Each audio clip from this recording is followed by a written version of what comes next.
जवान बेटों ने अपने ही बाप का कत्ल किया और कत्ल की वजह नशा। अस्सलाम वालेकुम, कैसे हैं आप लोग। मैं हूं आपके साथ अदनान और आज की जो स्टोरी है ये चंद दिन पहले पेश आई है और इसमें जो कातिल हैं वो सगे बेटे हैं। अब सारा वाकया क्या हुआ वो आपको सुनाते हैं, अपनी राय ज़रूर दीजिएगा और इस नशे से खुद को दूर रखें। चंद चीज़ें आपके सामने रखूँगा एंड पे ताकि आप समझ सकें ये मामला क्या था। अच्छा, मीरपुर ख़ास के इलाके से एक कारी साहब हैं जो वहाँ के मस्जिद में पढ़ाते हैं बच्चों को। नमाज भी पढ़ाई, बच्चों को भी दर्स देते हैं। वहाँ छोटा सा मदरसा है उसमें भी पढ़ाते हैं और इनके दो बेटे हैं।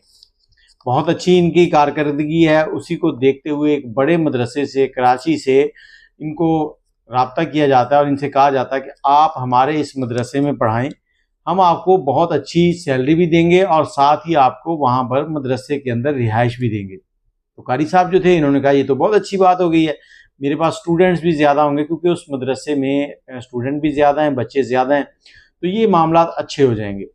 अब कारी साहब ने घर से बिस्तर बांधा और कराची रवाना हो गए। उस मदरसे में जाकर इन्होंने अपने मामला जो हैं उनको देखना शुरू कर दिया, बच्चों को पढ़ाना शुरू कर दिया। कुछ दिन गुजरे तो घर से इनकी अहलिया का फ़ोन आता है और फ़ोन पर वो बताती हैं कि जो हमारा बेटा है ना छोटा, वो इस तरह से तंग करता है, कॉलेज भी नहीं जाता और बात भी नहीं मानता। तो बाप ने कहा कि बड़े को कहो कि वो छोटे को समझाए। वो कहती बड़े को क्या समझा कहूँ, बड़ा भी इसी तरह से बिगड़ा हुआ है, दोनों मेरी बात नहीं सुनते, मैं कुछ भी कह दूँ। कारी साहब कहते हैं कि जब मैं वहाँ था तब तक तो ठीक थे। तो वो कहती मुझे नहीं कुछ भी आइडिया, लेकिन ये मेरी बात नहीं मानते, मैं जो भी कहती हूँ ये उसका उलट करते हैं और अपनी मर्जी करते हैं।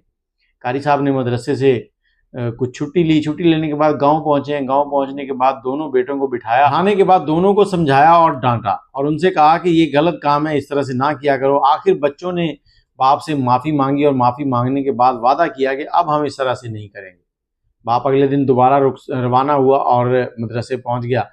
अब चंद दिन दोबारा गुजरे तो फिर उनकी अहलिया का फ़ोन आया और उसने कहा कि ये बच्चे जो हैं मेरे हाथ से निकल चुके हैं, ये मेरी बात बिल्कुल नहीं मानते। आपके जाने के बाद शायद एक दिन ये ठीक रहे हैं, उसके बाद फिर उसी तरह से।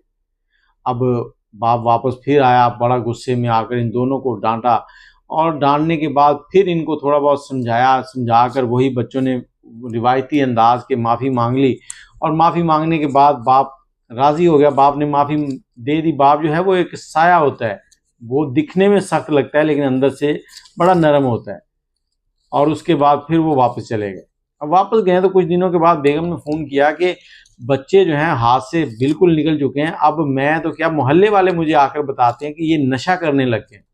अब कारी साहब को फिर बहुत गुस्सा आया। गांव में आए, वापस आने के बाद दो दो चार चार बच्चों को लगाई और उनसे कहा कि अब तुम लोग मेरे साथ वहाँ जाओगे, मेरे साथ वहाँ पर पढ़ोगे और तुम्हें कहीं नौकरी भी करनी पड़ेगी।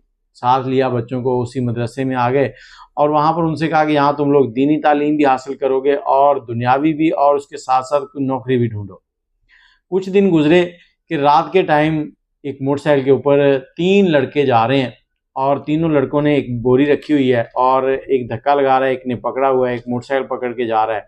तो आगे पुलिस का नाका लगा हुआ है। पुलिस वालों ने रोका और रोक कर कहा ये क्या चीज़ है।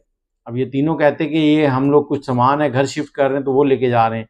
पुलिस वालों को कोई शक पड़ा, उन्होंने कहा जी खोल कर दिखाओ, हम चेक करेंगे। जैसे ही खोल कर दिखाने का कहा गया तो तीनों ने वहाँ से भागने की कोशिश की। जैसे ये भागे हैं तो दो जो हैं वो पकड़े गए, तीसरा जो है वो फरार हो गया। अब दो जो पकड़े गए हैं उनको पकड़ने के बाद उस बोरी को खोला गया। बोरी को खोलकर देखा गया तो अंदर लाश के टुकड़े अजीबो-गरीब किस तरीके से उसको मसक किया हुआ है, टुकड़े छुरियाँ चलाई हुई हैं। तो पुलिस ने इनको हिरासत में लिया और हवालात ले गए। हवालात ले जाने के बाद वो थोड़ी बहुत खिदमत की और उसके बाद इनसे पूछा गया तो इन्होंने कहा जी ये हमारा बाप है। पुलिस ने कहा तुम्हारा सगा बाप है? तो कहते जी हमारा सगा बाप है। क्यों मारा है?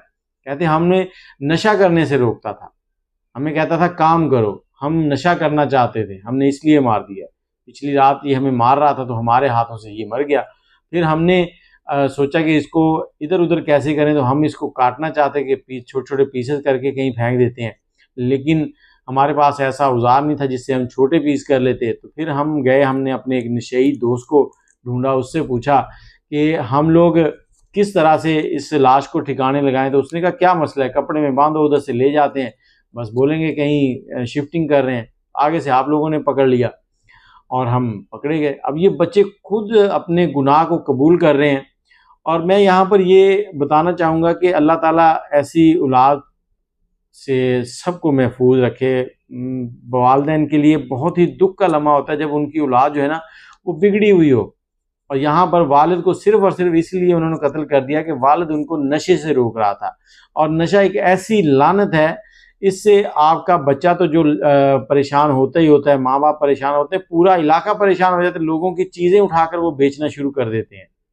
और यहाँ पर नशा आप जितनी चाहे कोशिश कर लें, ये नशा तब तक नहीं छूटता जब तक वो नशा करने वाला खुद से इरादा ना करे।